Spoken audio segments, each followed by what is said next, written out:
It's Edge Radio Australia. Malloy with you pressing the buttons, and I don't know what buttons I'm pressing today. I've completely lost track. In fact, I'm taking over. I know it's the one thing. I know it is the one thing on Edge Radio Australia. Oh, the lovely Lisa to my right here, who is in charge of this show. Things are going wild. Things are going out of control. Well, that's not very good because they're not on time if I'm in charge. Oh, good point. Jeez. So it must be my fault. What's going on here? Hello. So I will hand to you. Would you like to introduce who we've got today? Thank you, Aaron. Yeah, most definitely. But let's first talk about welcoming you to the show. Okay. Aaron Malloy, how's your week been? Oh, gee, what a peachy week it's been. Quiet one. Yeah, really quiet. A lot of resting. Yeah, I believe you had a few nights away. Oh, yeah, nice hotel with a lot of buzzers and funny screen and terrible reception. Yeah, and excellent ice cream and jelly, I believe. The taste of those wooden spoons is something very special to eat, honestly. Yeah, I felt like I was in prison. I really did. It was like, can't be trusted with a cutlery. Yeah. Well, I have to say, where you are sitting is where you belong. So thank you very much. So I far hope more comfortable here. Absolutely. And then last week, of course, you were up doing lymphatic slapping on our show on the one thing. Maybe it's because I was doing I got big butts and I cannot lie kind of thing. Maybe that's what made me sick. Maybe that's what caused it. There you go. There you go. Just saying. So we won't be getting you up on the one thing again. No, never again. Okay, we're not doing exercise ever again. That's not happening. Let's jump into it though. Welcome to everybody that is watching. My name is Lisa Byfield from the Worldwide Awake Business Network, and I'm joined today by my lovely co-host Tanya Skinner, who's actually filling in for Leanne Jones from Panacea Healing. Thank you so much for joining me in Leanne's absence. She's off over in KL, romping around as part of an ASEA conference. So anyone that knows Leanne knows how passionate she is about ASEA. It's a junket. Let's not lie. It's a junket. We all know it's a junket. Okay. All right. She's having a ball. Yeah. But lovely to have you with us, honestly. I'm really looking forward to that show. It should be very cool. Yeah. What a great bunch of people. It really will be. Yeah. And of course, our special guest, Jeff Bowman, who I'm going to come back to in a moment. Mm-hmm. But first of all, I'd like to concentrate on Tanya. Now, Tanya, there was a very good reason that I asked you onto the show today because of the topic that we have. So I would love for you to share with everybody. Let's start with your business name, which is really interesting. Okay, my business name is ICU Academy Australia, which stands for Inspiring Children Universally. Yeah. Oh, right. So and it's a really cool banner. Have you still got the same banner? I have indeed. Yeah. Yes. That's much nicer than the ICU I saw. But okay. Different one. Very cool. All right. Yeah, it's a very interesting acronym. And tell us what you offer children as part of ICU. Okay, so I teach children to purposely connect to their intuition. By blocking off the eyesight, then they're able to access their other senses. So children have an amazing ability where they can actually see as clearly as you and I are seeing now, only they'll be wearing a blindfold. They can see in 360 as well. And yes, I teach them to do everything that they would normally do with their eyes open, only they're wearing a blindfold. That is absolutely crazy. Is there a particular age up to that children are more likely to be able to achieve this? Like, do they get more skeptical, as an example, at the age of 8? I'm not sure. Yes, look, they have to be able to believe that they can do it. Be able to do it. It's like anyone with anything. You've got to have self-belief. So, look, I have taught up to a girl up to the age of 16, and she was able to see clearly. But, and that's the only hindrance, really. So 7 years old is a great age, I find, for children. So, otherwise they start thinking too much. And if they start thinking that they're not able to do it, oh, we can't do this, this is not what school tells us we can do, then obviously that gets in the way. And that's the only thing that gets in the way with adults as well. You've got to stop the mind, stop that mind chat in there, because we can all do it too. That is so true. And when I was speaking to Leanne about asking you onto the show when she wasn't here today, she said, I'm really looking forward to inviting Tanya onto the show to share with what she does. So after today, will you come back another time? Absolutely. So that we can dive more into that. Great. But you're a school teacher by day, aren't you? I am, yes. Yeah, and you teach science. Yes, I teach science. I do that part-time, and then my business part-time as well. Is that the science you can buy from politicians, or is that the real stuff? Yes, it's physics and I just chemistry like and these biology things. and I know, earth I'm only science. kidding, Yes, Ellen. that kind of That science. kind of Yes. stuff. Oh, the real stuff. Cool. Yeah, and our special guest today is Jeff Bowman from Wealth by Design. So welcome, Jeff. Thank you, Lisa. Thank you for your kind invitation. You're very welcome. And the world in which I know Jeff is very much wrapped around finance. So would you like to tell everybody what the name of your business is and what you specialize in? Yeah, sure, certainly. The name of the business is Wealth by Design, and we specialise in helping people bridge the gap if they think they might be short on their projected retirement income when they sell their business or stop working as a salaried person. Okay. So short, I'm thinking with me, maybe pygmy. That short, okay, of what I actually need to retire, but okay. But I love the fact that in the time that we've been talking about things, though, honestly, I love the fact you can start any time. I joke about it, but it's true. Like, Absolutely.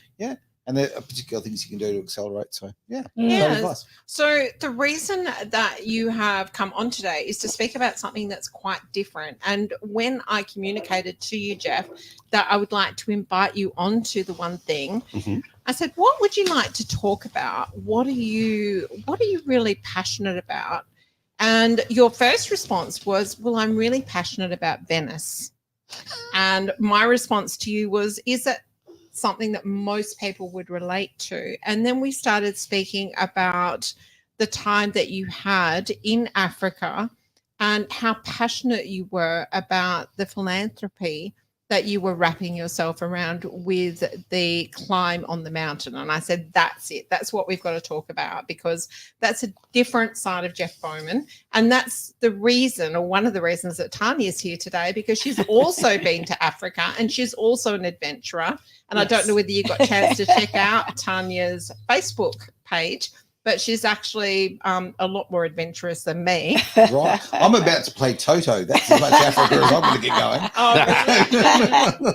I think you indicated actually recently on a Facebook profile that you were thinking about jumping out of a plane. I've done it. I've done it before. Yeah, I've done it before. Okay. Yeah, so I've done the big one. I've done the 15,000, the proper one. Yeah. Yeah. Oh, that's pretty serious. Yeah, head first, 250 k's an hour. Oh my Winner. goodness. You know, Maximum something I would maximum not do. velocity. Yeah.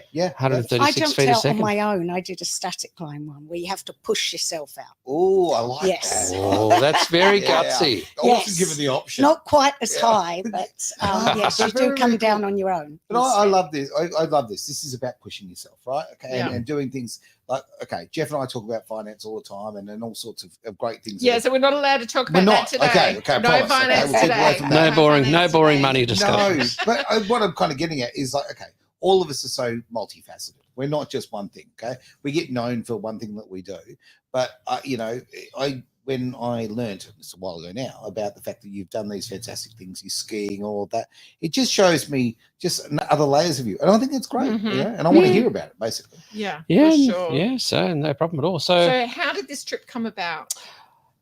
well, I was sitting at home at the office, and a mate of mine from Victoria, a farming friend of mine I went to school with, phoned me up and said, "Oh, Bowie, what are you doing in October next year?"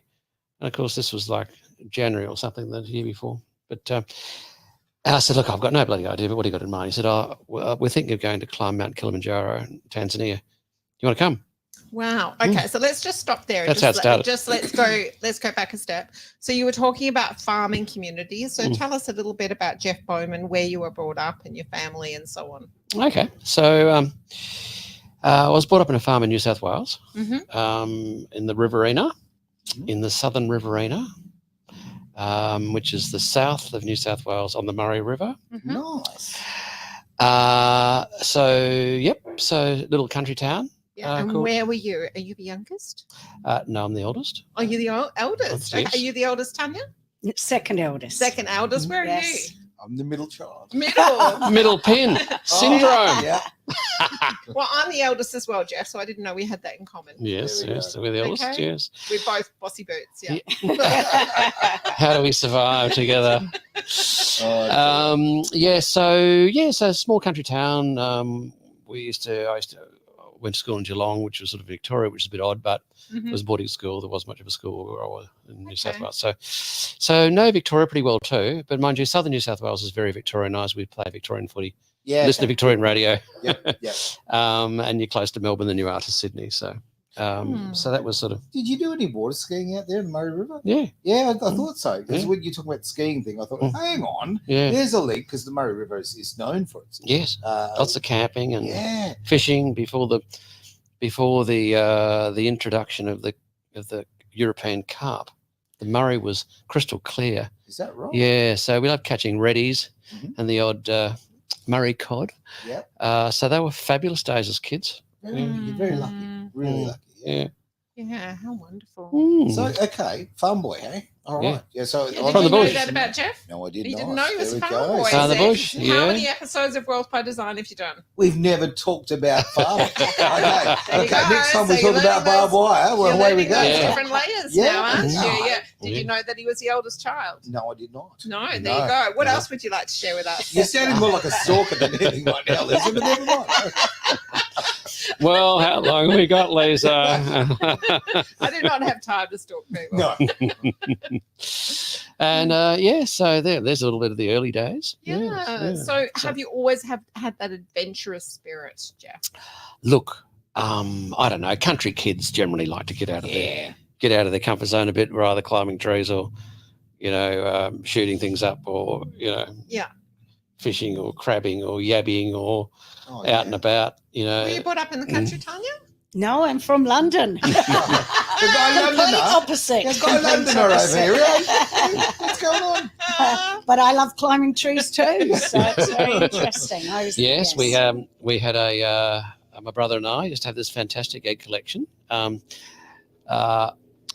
We had a very strict father, though, that said if there's 3 eggs in the nest, you could only take 1. Oh. If there was 2, you could take none. Yeah. So what was the logic? well, the logic was that you couldn't steal all the eggs out of an egg's nest Right. because that would We're be not talking about chickens. that would We're be talking about that would be plovers, crows. Gotcha. Okay. I thought you were talking about parrots. chooks. I did too. I thought he was talking Yeah. about chooks. I thought Yeah. I you- did. I Yeah. think you wanted I to was make an omelette. listening. Yeah, Crappiest omelette ever. but they were great. We used to trade them. We used to trade them Right. against all the other kids in the schoolyard. So, well, for plovers were very hard to find I because don't even know what a plover is. a plover is a ground bird, Okay. and their camouflage is so good, and their eggs are almost impossible to see. So, if you could find 1 plover, well, you could trade that for about 20 sparrow eggs because sparrow eggs are really easy to find. I bet you were just trading marbles at school. No. Everything was cars with me. Right? Yeah. So yeah. Yeah. Yeah. It It's was little always- matchbox cars. Oh, yeah. matchbox cars. Every single week I would walk down to the local news agency and spend my $1.80 on my next every single week. Every single week I buy a new matchbox car. Yeah. Yeah. And we are the kid. Yeah, I'm a strange kid. So all the other kids No, were I think it's cool. banging them together. No, mine were pristine. They were absolutely right, simple as that. But I like to get dirty, and I used to like. I grew up in the country as well, of sorts, and I love to get dirty and muddy. All right, and- so and where do you call the country? Not Como. I grew up in Como, but then after that, I grew up on acres, but when I was a bit older. But looking for yabbies and jorgies and doing all that sort of thing, and that is so much I did fun. that at the back of Gosnells. Oh, Yeah, so Gosnells is a little bit more country than. little rock and roll. Yeah, as well. yeah. Okay. Explains a lot, I know. It does. Explains everything. Yeah, and so I suppose you learnt to be a risk taker as well, Yeah. and you measure risk because you were driving vehicles as soon as your feet could reach the pedals. Yep. As farm kids, you were driving and cars and motorbikes only around the farm and stuff, or maybe some of the gravel roads at the back. What type of farm was it, Jeff? A mixed farming, so we had summer crops, sorghum, rice, fat lambs. And we also had a dairy farm. What's the difference between a fat lamb and a lamb? Well, one's fat, Lisa. That's the difference. One's Very about complicated. one's about that big, and if it loses its mother, Have you ever heard anybody talk about a fat lamb? I've seen mutton dressed as lamb. I Haven't we know. all? Haven't we it's all? so common speak for farmers because fat lambs, you sell them in about 9 months, and they're the youngest of the ones that get sold, and then they grow up to be bigger sheep and you sell them as mature sheep. There you Okay. go. To be fair, have you ever heard of that terminology, fat lamb? Fat lamb, no, Yeah. I No. haven't. Yeah. No. Yeah. Yes. Talk to any farmer in sheep growing land anywhere in the world, Lisa. Mhm. In the I'm world. I'm not a farmer, In the world, and you'll go. and I'm sure a lot of our listeners aren't farmers either. No, that'd be so- right. No. Look, as much as I love Fat talking lambs about will- this, Fat lambs will probably come up. There'll be probably a protest because you can't insult lambs. You Okay. can't shut Here fat. come the hate letters from You all the ca- fat lambers Yes, out there. You yes. cannot All right, I fat wanna- shame sheep. Oh, Wait for it; they'll be coming through. We are on Oh, radio. yeah. It's freedom of speech. oh, fat of the lamb. Here we've got a prodigy joke going on. That's for the joke for two people who understand that one. But I want to get away from the fat lambs just for a bit, mate, if I may, because okay, you've gone up Mount Kilimanjaro, right? Yeah. Okay, I mean that's not an anthill. That's a fairly No, that's a serious mother of a hill to climb. Yeah, I'll tell you, yeah. big fella. Yeah, no. let's talk about that. Well, Oh, you want him to talk about what he came on for? Yeah, Yeah. why not? Something different. It's the one thing we don't normally but do. I'm glad you're talking about something I know about. Well, you have to prepare for it because it's a bit of a feat. I can imagine. Because it's 20,000 feet. Right. It takes 5 days. Wow. And takes 5 days up and 3 days down. And There's no escalator. No? not an escalator. No short flights with a parachute. You just Okay. gotta go hard. Yeah. I've never thought of, I mean, logically, I understand why something takes a lot longer to go up than what it comes down, but I've never, It's called gravity. Okay. I've never actually heard that before. Like, that was interesting. Like, most people would say it takes 8 days, but it's like, well, 5 up and 3 3 down. down. Yep, Yeah. okay. Yeah. So you learn lots because there's about 30-ish deaths a year from altitude sickness. In fact, Tanya and I were talking about it earlier. And you either get, if you're unlucky enough to get altitude sickness, it's either pulmonary edema or cerebral edema. So Water- what is the difference? Pulmonary edema, as in lungs, water on the lungs. Yep. Cerebral, brain, water on the Wow. brain. You wouldn't want both. No, you hardly ever get the daily double. You generally Okay. just get one. One or t'other. Yeah. So you sort of, my wife and I sort of discussed this at length before I went because it is a bit of a risk. And I didn't want to go. No. That was a definite no. It was a boys' trip. Okay. Yeah. Some boys go on golfing trips. Yep. Yep. Some boys go climb Kilimanjaro. Yeah. Right? And we all wanted to go safaring after that as well. And Di's got a nursing background, hasn't she? Yeah, so we sort of tried to do the research on the altitude sickness thing and what you should take to try and prevent it. And Diamox is the commonly prescribed drug that a lot of the travel doctors will prescribe, and even my doctor prescribed it. But some of the research we did, because Di's very thorough with the research, which is fabulous, we determined that it won't prevent you from getting altitude sickness. Like, it's not a guarantee. Mhm. So if you do get altitude sickness whilst you're on that drug, there's no way you can have any support because you've already got Diamox in your system. Okay.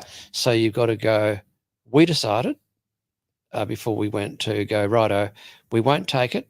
We'll monitor our symptoms, which the first ones are headaches. They can be really bad headaches. Gotcha. And then if we needed it, we could shove a couple of Diamox into you and that would hopefully help you. And so when we spoke to Seful, our guide, when we first got to Arusha, because there was 7 of us in the group. And what were their age ranges? We were still getting on there. So we were like in our mid to late 50s. Mhm. Yes, it's about 10 years ago. Okay. Yeah. So when our head guy that was responsible for the whole team, there was 35 of us in the group, 7 climbers, and the rest of the guys were all these Tanzanian boys, very strong young boys that would carry all of our gear up for us. Mm. And so he said, yeah, definitely, this is what you do. You don't take Diamox at all. We carry oxygen. If you absolutely get into trouble, we'll throw some oxygen into you. You're not allowed to take oxygen with you. It is the highest mountain in the world to climb without a rope, which is just an interesting fact. So, Jeff, sorry, could I just ask, how high is it in metres? 8,995. And what height are you expecting to start worrying about altitude sickness? It For me, varies. it's the second rung on the ladder. It varies, Tanya. It varies. Around about 5,000 to 6,000 meters, you can start to get some symptoms. But what we did find out is that all these deaths are preventable, and this key is not your fitness. No, it's nothing to do with fitness. It's about acclimatization, and so it's the time you take to get to the top is the key. And there was a guy called Charles Hollingworth who was he's a Perth guy, engineer, and very well accredited mountain climber. He climbed Everest on the south side, on the toughest side.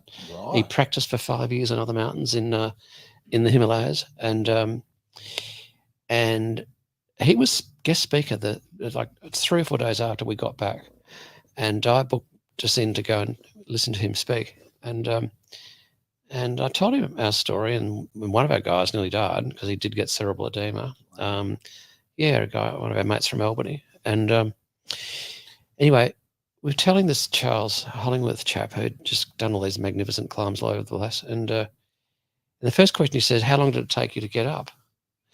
And we said 5 days. He said, "Oh, well, therein lies the problem. It's the time it takes." He said, if you go up in 5 days, you've got about a 20% chance of getting ill. Right. It doesn't kill you. It doesn't automatically kill you. You can get terribly ill or a little bit ill and not die.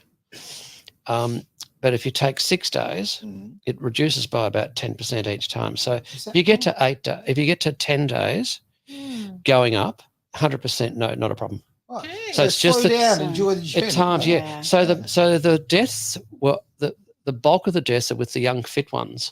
Because they too quickly. Because they go up too quickly. They try and get up. It's like it's a race. They try and get up in because they're super athletes. These 18, 19, 20-year-old kids that might do triathlons and they go, "Oh, yeah, you beauty. Oh, well, I'll get up in 3 days." And of course, they run the highest risk of being killed. So paint a picture for us, Jeff. What was the preparation like for doing that? And the time of the year, I guess you would have had to have had weather gear. Well, it's an interesting one, though. It's a very good question because I think it was around October, and it's warm and tropical at the start because you're walking through the almost a rainforest. Oh, beautiful. Yeah, and then you get out onto the dry, on more of a flat, and it starts to slowly climb, and so that's easy because that's the long walk. But we prepared for about 6 months to get fit. Yeah. So, did a couple of climbs down there at what's that highest, biggest hill we've got down near the winery country down near Albany, up from Albany, Stirling Ranges. Yeah, I know what you're saying. What's that one? The highest hill in WA. Okay.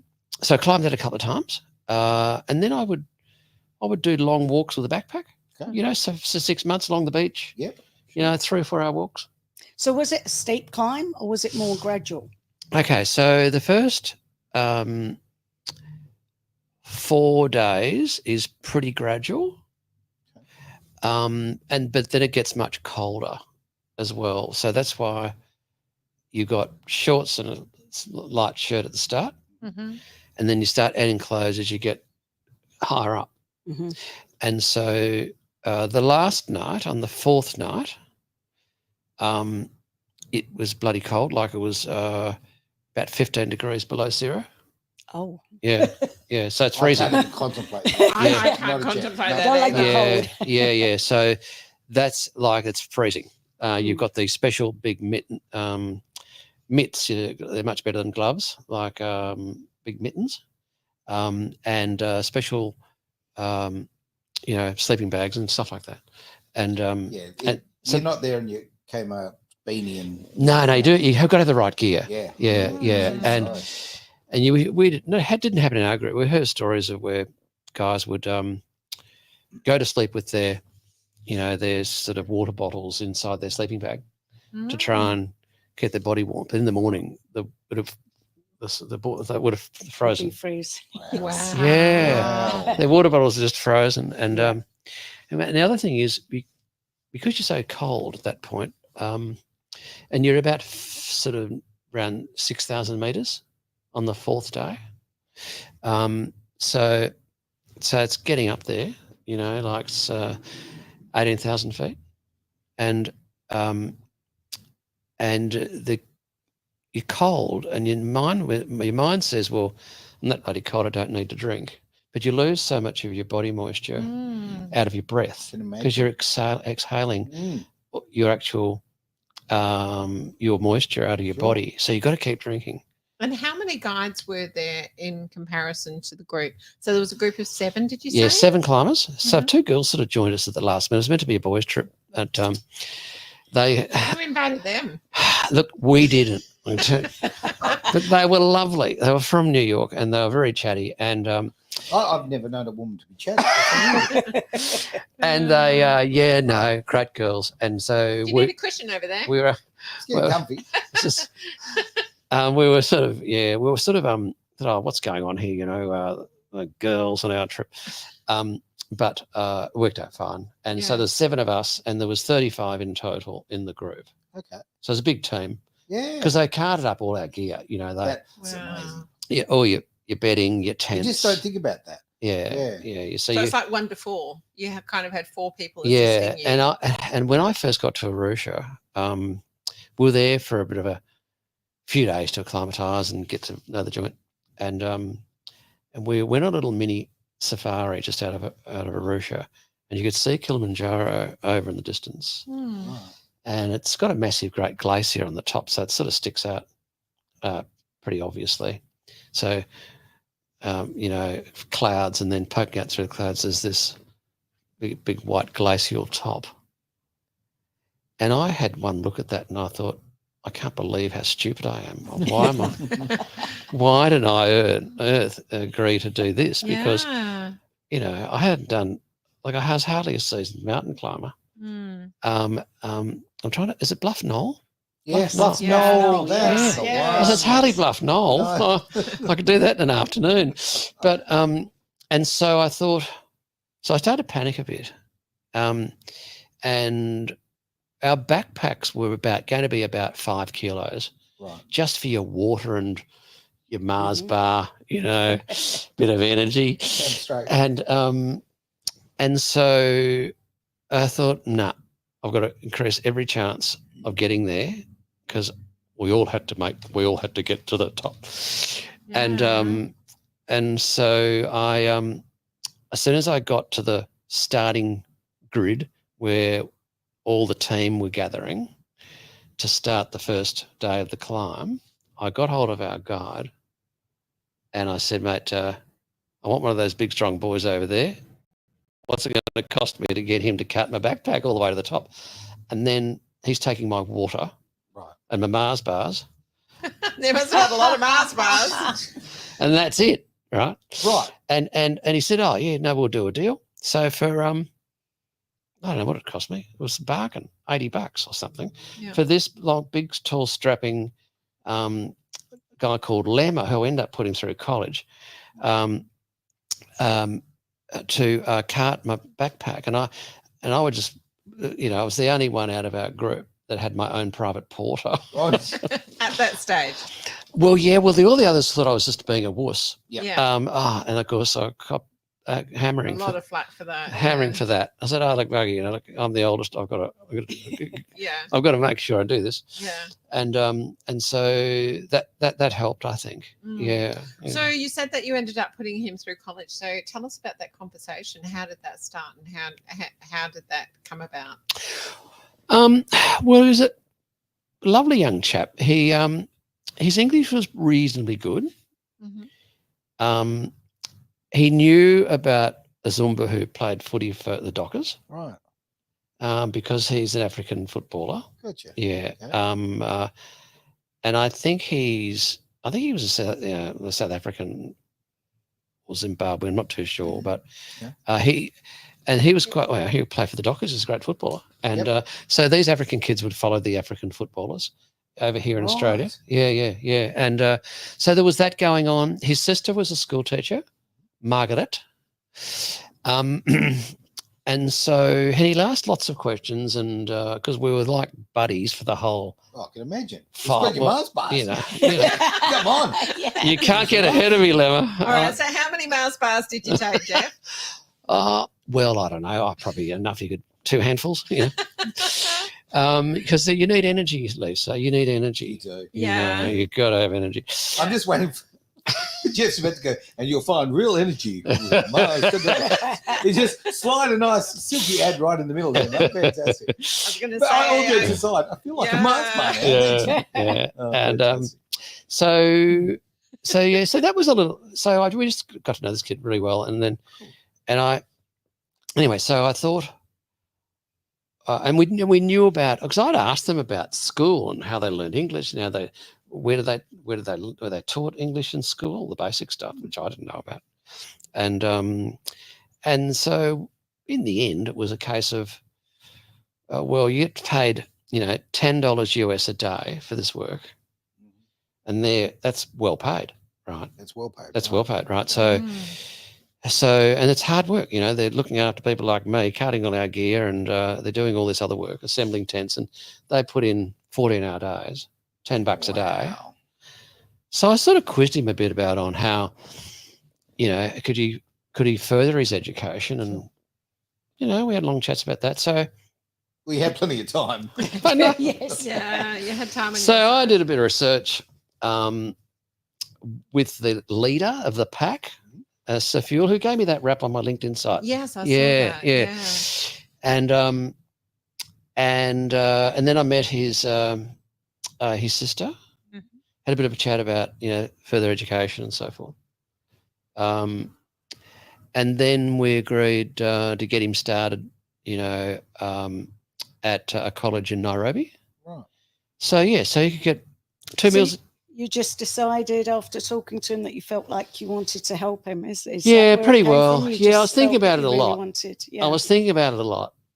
It's about $1,000 US. So then to give them, they got 2 qualifications, one for mountain climbing and then one for safari tourism diploma, basically. Right. Yeah. And so they get bored, 2 meals a day, and they come out with 2 qualifications. That is For absolutely $1,000. For $1,000 US. Wow. Yeah. Oh, Yeah. Really? Wow. And so I want one of those $400,000 gender studies qualifications. That's what I want.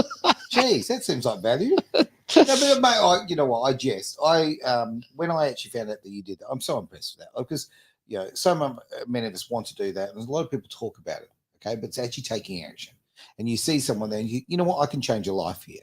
Yeah. With a relatively small outlay, relatively, in different, very, very different currencies, obviously. Yeah. Why wouldn't you? It's such a good thing. To you. It's such a good thing, mate. Yeah, well, because Lemon now, so exciting. I mean, he's been a Facebook friend now for 10 years. Yeah, and all his little mates, Johnson, and all the other guys, they all, righto, Jeff, when are you coming back? Said, bring Di back. She loves the animals. Oh, right. So they know your family, and they're strong family kids and people, and they, but he could afford to build a house with his pay rise because he got a 40% salary increase, right? Wow. So he now does safari tours and is qualified. Still all government regulated, recognised qualifications, and so with a 40% increase, pretty good. And he could go and buy. It's got a dirt floor, but it's a house. It's a house. Absolutely. Yeah. I'm just going to interrupt on that one. I tell you right now, as far as different perspectives, okay. When many years ago I was in Bali, and we all go to Bali, and I took my kids and family there, and at the time I had 6 beautiful kids, right? Anyway, of course we had our driver Katut, okay. everyone's got a Katut. Katut and I actually became really close friends and still are friends to this day. Fantastic fella. Just get along with him well. And I've actually gone back just to visit Katut, right? But where I'm going on this is that, okay, one day Katut says, come and have a meal at my house. We'll make a traditional meal for you all, kind of thing, on the open fire. And we didn't mention the open fire. So we go out there and beautiful. We go, and the house has no roof. It's a dirt floor. It's got a tree growing through it, right? Okay. And it's basically, it's a glorified shanty, right? It's got the deathbed over there, very depressing. It's got the cooker, which is obviously wood fired, all very basic, right? And I thought, oh, this is such a great lesson for my kids. They're going to learn just what they've got, and they'll be grateful for what they've got, right? Because they'll see how hard it is and they've got kids, so they can see how hard the kids have only got 2 plastic cars to play with and nothing. I'm really thinking my kids are going to get this great lesson, right? Yeah. My son just goes, "How cool is this? A tree in your house?"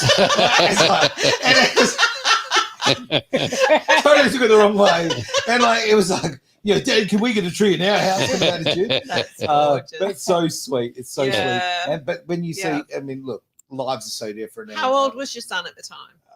5. Yeah, well, that's why. If it'd been a 14-year-old, it would have been very different. Exactly. Yeah. Where's the tablet? Exactly. Much. Where's the TV? Yeah. But but it's a nice thing, and I mean, I certainly didn't contribute like you did, but I would send over toy cars and then like a box of cars for their son, and then when their daughter came along, toys for her as well, because it's just a very small thing you can do that will change people, right? And why not do it? We're very lucky here in the West in so many ways. And there's a high level of appreciation. Where there's a lot of money given away to underprivileged people, if they sort of abuse it, you think, well, you can only put up with so much of abuse for trying to help people. Sure. But these guys they're fabulous. They're very appreciative. They keep in contact with you, and I know if I just take my wife back there, there'll be happy days. We'll get the raw tour. Be fantastic. So I know that we weren't, and we're not going to be speaking about finance per se, but am I correct in saying that they deal with crypto on their phones over there? Yes, they do. Yeah, so that just blew me away. Yeah, no, it's interesting. The average African kid that I deal with over there has got about 25 Aussie value of Bitcoin on their phones. Yep. Yeah. Oh, that's amazing. No, it's quite amazing. So they'll go and trade a bit of Bitcoin for the week's supply of groceries for the family. Because the blokes, who's got the store at the farmers markets. Sure. So were they really advanced then? Yeah, they can accept Bitcoin, right? Because it's transferred on their wallets, which is a fabulous thing. So that's one area that they're on par with the rest of the world. Oh, they're probably ahead of us in that. I would say so. Can I ask you this? Okay, you've gone with Kilimanjaro, right? Are you looking at the big one? Are you going, Everest? I'll give that a crack. Well, I signed up for it. Oh, yeah, I did. The same group of blokes, right? And anyway, about 2 months out, I just got deluged with work, and I just couldn't go. So I pulled out, and that was it. Did the rest go? Because they all went. But a funny thing happened though. Wasn't that funny? I was sitting at the office at home. I got a phone call from the tour company that we were all going through, the one I pulled out on, and this woman said, can I speak to Jeffrey Bowman, please? And I said, speaking. Who's calling? She told me who it was, from Sally from the blah, blah tour company. And she said, where are you? I said, what? Why are you asking? And I said, I'm here at home in Perth. Oh, good. All right. Because we're trying to double check, because all the people that were on your tour, we're just making sure they didn't get caught up in the avalanche that happened last night. Right. And our guys, they missed it by 8 hours. Wow. And it killed about 20 people. Wow. Yeah, that was just above base camp. Yeah. Jeez. I mean, you kind of think about these things as become almost a little bit touristy, right? I mean, you've got people helping and there's a whole system, but it's still a hell of a challenge, right? And it's still in a place which is quite dangerous. Avalanches happen. Oh, yeah. No, it's tricky. I'm going to tell you about how cold it was. So the last 1,000 meters you do at night. So you try and get there about 5 o'clock in the afternoon, have a feed, try and get a few hours sleep, and then you're woken up at 11 about 11:30 at night. And then you start your climb, and then you go for 7 hours, and you try and get to the summit by dawn. Sure. So you're there when the sun comes up. So everyone can take their pickies, right? It's all about the selfie. And you get a signal on your phone up there, which is cool. Wow. Because then you could send a picture back to your mum and dad. I wonder if that's good for you though as well, because you don't have to sleep in the freezing cold weather as well. Do you think? Like you had on the second until last night. So Yeah. they get you walking instead to keep you warm. Yeah, look, you're dead right. I mean, it was. Yeah. But the thing with that was, it's great that you're walking and you because you can hardly breathe. The air is so thin at say 6,000 meters. Right. Where are we? It's 1,000 meters. Yeah. Okay. So we're about 7,900 meters before you start the last push for the last 7 hours in the middle of the night, right? Yep. It's from midnight to 7 a.m. And it's so high you can hardly breathe, right? So, and you shuffle. You 1 foot, next foot, about half a length. Okay. That's all you can do for 7 hours. And you're desperate for breath. What about desperate for a wee? Too bad. Keep pushing on. Don't hold the show up. Ice cubes, off you go. Yes. There we go. Get that sorted before you leave the camp. And of course you've got to keep hydrated for the reason I mentioned earlier, because all the moisture comes out of your breath. And so you've got to at this stage I had to take the water off Lemma, my porter. And so I had the backpack, and you tuck it in right down up against your back, and all your coats are around it to try and keep it warm so it doesn't freeze on your back. But you've got the water tube coming out of the back of it in your mouth. And of course you don't really have to do much. You got to walk at a snail's pace, and you've got to remember that when you suck on your little mouthful of water, that you've got enough energy to blow the water back out of the pipe back into the bladder on your back. Right. Because if you don't do that, it freezes in the pipe. Freeze in the Wow. Can you relate to that? Yeah. Oh, Have you yeah, I done could that, see or do you relate No. to that as a science I teacher? thought that, yes, I Yeah. think that's what he would be saying. Yeah, Yeah. absolutely. It's like, wow. Yeah, anyway. Yeah, these things you have to think of. I know, hey? you wouldn't think it's going to think about much, but I lost my concentration because I was, Did you forget Ah. to drink? no, but I forgot to blow back. Okay. Yeah. So So then you're And then I- snapping the ice in you. yeah, and then this bloody solid tube Yeah. hanging here. It's going nowhere. Yeah, Oh, yeah. you So said- This does not sound like a trip of a lifetime to me. It sounds like hell. Yeah, yeah, it's not for everybody. It's not Yeah, for it's not for It's- Lisa. But challenging yourself is No. such a cool thing to do. Yeah. Like, honestly. Yeah. Do you think Fine. it's cool? Yeah, I really do. Yeah. It is, and then you just push on through, and you get there. Yeah. Imagine 7 Such an hours of just achievement. Yeah. shuffling. I like remember that. it's obviously it's a volcano, now a deceased volcano, with a bloody great glacier on top. But the edge that we came up when you ascend, it's massive, great boulders, and you've got to climb over these boulders. So they range in size of that tally to half the size of this room. They're quite difficult, Jeez. and you're buggered. You're freezing and you're out of breath, Yeah. and you're buggered. And I do remember Lemma being on one of the big boulders above, and we've got these walking sticks. And I'm sort of hanging on to a walking stick, and he's trying to pull me up. And I'll never forget him. He said, I'm struggling, I'm half dead. He's going, Jeff, you are a strong man. You can do this. He didn't sound that convincing right And here I am. there. Here I am at 56 and totally So I know stuffed. we don't have too much longer before we have to close off. So Yeah. don't keep us in suspense. Was it worth it? What happened? How did you feel when you got to the top? Oh, it was just I mean, what's- fabulous. We meant to yeah. stay up there for 40 minutes, and we no more than 20 minutes. We stayed up there for about like an hour and a half, Is that all?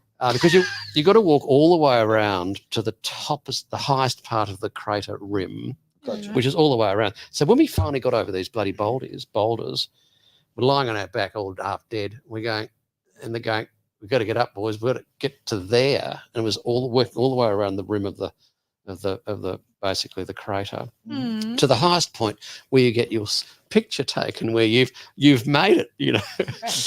And so for that it was worth it. It was just to fabulous. get the picture. Just to get the picture. So Yeah. you get your pen knife out there and you scrape in there. Jeff was here. Yeah, that's right. So yeah, so Mate, that is amazing. It really is. Like, okay, I want to throw an idea. Get in your car, set your odometer, and go and drive. Okay, find a straight line, get on the freeway, whatever, and drive 9 kilometers. Okay, and just see how far that is. And now think of it that way, with the rocks. I mean, that is a long way. Yeah, you're above you're actually above the cloud level, so the clouds are coming in underneath you, which is a bit eerie. It would be. Oh, see, I'd like that. I'd like that experience. That fluffy experience. Yeah, I'd like the fluffiness, but that's not the hard climb all the way up there. But then, what's the most that you've done, Tanya, adventure-wise? I walked the Camino de Santiago, which is 800 kilometers. That's a great effort. And, considering I'd never done a walk before. Wow. You I know, have there's done these Machu things- Picchu and I There's things walked called in. cars, right? Okay, you know that, okay? Yeah. Oh, I know, it's wow. crazy. Yeah. I It's did amazing. Machu Picchu, so I know about altitude. So that was Yeah. about 4,500 Yeah. meters. Yeah, So, walked in for that as well. So, So that's a great effort. yes, thank you. Yeah, really good effort. Not quite as hard as yours, I think. I think people are going to talk about these things more because, you know, these are remarkable things, right? Yeah. I had no idea, mate, about some of your adventures. And that, it just sounds latest to you. And why do we not talk about these things? Like, you know, these are great accomplishments in our lives. We should be sharing it, you know? Yeah, no, it's good. Yeah, no, I think you just got to get out and about, and you have do a have go. to do things, don't Yeah. you? You know, it's interesting. There's different cultures and there's different landscapes and some magnificent vistas and a bit of an old challenge, mental and physical. So Cheers indeed. where's the next trip, Yes. Dennis? No, I'm going to go down the south of Italy, June. Oh, what a struggle that will be. Yeah, Terrible. you got to, and have a good look around there. We've got a mate's birthday party in Puglia, down at the base of the boot. So a long way away from Venice. I won't be getting there this time. But it's one of my favourite spots. Very good. So you've done a lot of travelling, obviously. Oh, not nearly as much as I'd like, but I've done a bit. Yeah, that's good. It's great to have a look around, see different cultures. Yeah, I mean, Japan's my favourite skiing place. It's nice and close.